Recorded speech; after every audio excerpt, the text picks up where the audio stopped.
নমস্কার সবাইকে। আজকেও সেদিনের মতো কিছু কথা বলতে চলে এসেছি সবার সামনে। আজকের টপিকটা হলো উচ্ছেদ করা, হকার উচ্ছেদ করা। হকার উচ্ছেদ করাতে প্রচুর লোক আছে যারা হাসাহাসি করছে হকারদের ওপর। তো আমি একটা রিকোয়েস্ট করব সবাইকে যে প্লিজ তোমরা হকারদের ওপর হাসাহাসি করো না। তাদের হয়তো পরিস্থিতিটা খুবই খারাপ, সেই জন্য হকারি করে নিজেদের জীবন যাপন করে।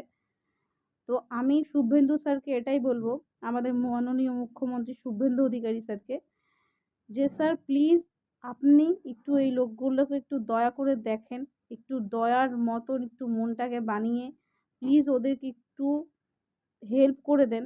যাদের জমি নেই, অ্যাজ এ ভারতবাসী, ভারতেই ছিল তারা আগের থেকে, হয়তো কোনো কারণবশত তারা জমি জায়গা কেনাকাটি করতে পারেনি বা নিজের বাসস্থান বানাতে পারেনি, হয়তো রেলের জায়গাতে থেকেছে। তো আপনি যদি তাদের একটু সহায়তা করে একটু জায়গা দেন মাথা গোঁজার, তো আমার খুবই ভালো লাগবে। আমার কি পুরো দেশবাসীর ভালো লাগবে।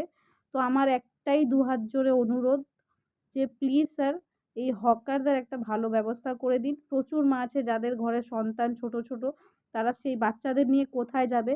এখন প্রায় আমি নিজে দেখছি প্রচুর লোক আছে যারা এখন রাস্তায় পথে বসে এইভাবে দুহাত পেতে ভিক্ষে করছে যে হকার উচ্ছেদ করিয়ে দিয়েছে, তো ওদের কিছু তো করে খেতে হবে। তো আমি চাই যে শুভেন্দু স্যারকে এটাই বলতে যে প্লিজ স্যার আপনি কিছু একটা করে ওদেরকে একটু হেল্প